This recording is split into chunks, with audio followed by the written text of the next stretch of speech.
It's David D'Onofrio. My company is the Casey Group. I'm based a little east of here in Leesburg. Almost been out here for 25 years. It's hard to imagine. Lived here longer than I lived in my home state. So I'm now a native Virginian. So let me start. Almost. I mean, I'm in the wrong spot to really claim that, but maybe a little further. So let me start by telling you what this is not. All right. So you all know what AT&T did a year ago, 9 months ago.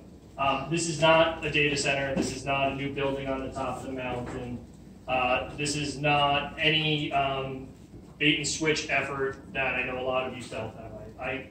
I am working with a couple of gentlemen who came very late into that process, and they brought me to be part of this because they needed a better contact with the community. One of the failings, sorry, Ray, of AT&T last time was that they just told 10 different stories and confused the public, didn't explain fully what it was, and didn't do a good job of staying in touch and staying attuned to what people were asking of them. So here I am. I'm really happy to really tell you it's a very simple plan for what we're going to do, and I'm then really happy to answer any and all questions and give you as much information as I can possibly give you, and if I can't, I will certainly get back to you. So for those of you who are familiar with Short Hill, AT&T has had it since the 60s. There is an underground bunker up there with a lot of telecommunications equipment. I am quite certain, even though I don't know this for sure, because I've never had the opportunity to really get down there too much. There was a lot of infrastructure that was up there. When AT&T was AT&T, there was a lot of stuff going on through there. These days, as I understand it, is a large switching station. It is fiber coming in, fiber coming out. It is a critical part of their infrastructure. What they are proposing now, that's going to come before the Board of Supervisors in the not too distant future, is simply an additional monopole up there, a cell tower. So the cell tower is going to be is proposed right now, is going to be 155 feet tall. It is down the slopes, about 40 to 50 feet down from the top of the mountain. If anybody was paying attention last Tuesday, we made an effort to do a balloon test to indicate what it would generally look like. The gentleman who put the balloons up put one single red balloon up, and then they brought it down and tried to put 2 white balloons on it to try to stabilize it. And lo and behold, it couldn't get any higher than 85 feet. I asked them, what's the speed at which you could probably do this and not have any problems? They said, 15, 20 miles an hour. And you can't be on Short Hill and have it blowing less than, 30, 40 miles an hour up there, especially early in the morning. So, this Thursday, beg your pardon, this Thursday, May 3rd, we're bringing a crane up there, we're putting a boom up, and then we're going to hang 3 red balloons, not 2 white and red balloons, 3 red balloons at 155 feet. So, in the morning time, take a look. What time specifically? So, it's going to start around 7. Which side is it? Is it on the Leavenworth side or the? Or the Nearsville side? So it's really you'll see it from both sides. Yeah, but you said it's down the mountain about 45 feet. Is down which way? Do you know? Toward Harper's Ferry Road, or Pacific Ocean or Atlantic Ocean? Yeah, no, I'm trying to think where it's located. You know what? I can pull up a map and I can show you. I don't know exactly where on which side of the mountain. I think it's more visible from the Lovettville. I think it's probably more visible from the Lovettville side, but I don't know. It could be dead center for all I know. I didn't look at the pre-app map. That was certainly last time. The building was certainly much more prominent. Yes, absolutely, absolutely. So, starting at 7 o'clock, we hope, and then going on for 3 or 4 hours. Our goal is to take pictures from all over the place. I'm happy if you have a suggestion of a location for us to take pictures. We are amenable to so everybody can see what it looks like in different spots. We are going to have, May 10th is apparently a very busy night. We are going to have an open house on May 10th from 6:30 to 8 at the Lovettsville Game Preserve Association down the road. So open to see, hopefully we get some of the photo sims back. The intent was that we would have them 2 weeks' time to get them last time. Hopefully we can get some. You'll be able to see the map, where it's exactly located, all of that. So that is May 10th in Lovettsville from 6:30 to 8. So this is to get public opinion on what it looks like? So this is our community meeting. This is just to share more information, to have as many details. We'll have renderings of what the monopole will look like, the heights, the drawings, and that sort of thing. What time will it be up? So the balloon test is this Thursday, May 3rd, starting at 7 a.m. 7 a.m. Yeah, till 10 or 11. It all just depends on how long it takes them to get the photos done. And then the open house is May 10th from 6:30 p.m. to 8. How long is the balloon test going? So 3 or 4 hours, depending on how well we do actually getting the balloons up there this time, and how quickly they can take the photos. So we have a team, taking from 50 some odd locations around the area. So that's that test. So this is just, you go ahead, Rick. I have a question for you.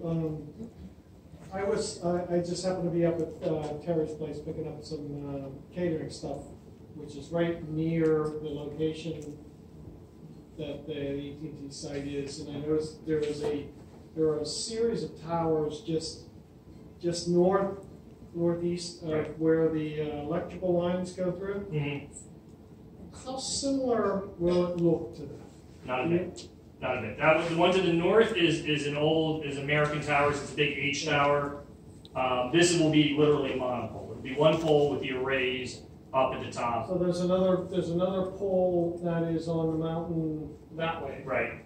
And there's another pole on the top of this mountain here. Right. Right. They'll They'll be different than the one to the north. To the south, I'm not sure if it's a monopole. I don't think it's a monopole. I think it's a lattice tower. Okay. If It I can might remember. look like a tree, like a palm tree. So, all right. So So where we are in this process, is we've submitted our pre-application. We've had a pre-application conference. The photo sims and the community meetings, all of our preparation to go, and then submit our application, and then officially get on the planning commission's calendar. We have not done that yet. So we are in the early stages still of the process.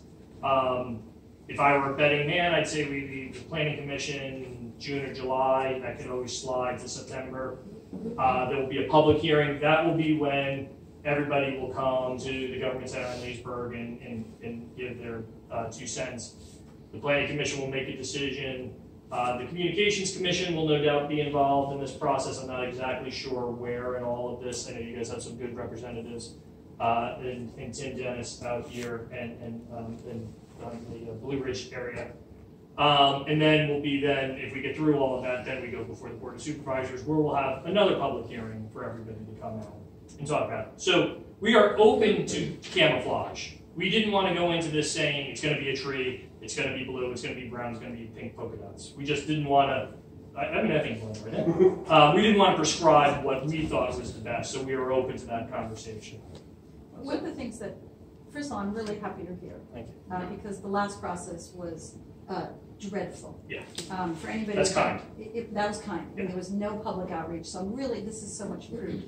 But there are a lot of questions about what benefit. Are that your question? So sorry. What's the benefit to the Here we community? have something, but what does it do for anybody that has to look at it, and then what is the lighting? But what's the benefit for all of us? So the benefit is improved broadband coverage in the area. Because the last one, there was nothing. There was a really small tower involved in the last one that would have only benefited AT&T. This one being high enough and tall enough allows for two other companies to purchase space. Everybody cohabitates on the same poles. There's two spaces high enough that they should be able to use these as microsites just as AT&T is. So it expands the coverage, it improves the strength, and it helps communicate between all the various towers. So that's why the thought process is of it being at 155 feet. The top array for AT&T will be at 148, the last 7 is the lightning rod. Then at 138 and 128, there could be 2 other companies that can get maximum benefit. There are other areas below that that you can put other arrays for other things. So Yeah. what you're saying is those who have AT&T will get better service, better reception? AT&T customers will certainly benefit, but there will, again, with co-location of other carriers, Verizon and T-Mobile, Sprint, or whatever they are by that time, can be on this pole. Carriers share poles all the time. So the concept is, again, it was high enough to allow other folks to have the ability to use these as macro sites, which is to connect to their other poles to expand coverage and fill in the gaps that we all know are out here. we had a meeting at 868, and AT&T was great, but there's no Verizon or Sprint there at all. So that would be improved if they chose to cohabitate on this Are you site. with AT&T or are you just marketing for them? I am a locally based communications company that has been hired by AT&T to make sure that we don't screw up like we did last time. Excellent. Yeah. I think that's actually on my card somewhere. Don't screw up like we did last time. So the tower will have space for potentially like call points or other broadband services that could be on there, because I know the Nearsville area has little Zero. to no Zero. Wi-Fi or anything Right. there. So So I am. That was the first thing that I suggested to my friends at AT&T. I can't promise anything. We can't say that's going to happen, but that's a possibility. okay. So I do other things in the county. I may have other conversations, but there's no promises to that. But that is absolutely possible. There's a key differentiation between cell service and broadband. Right. Well- Cell service we're all familiar with, right?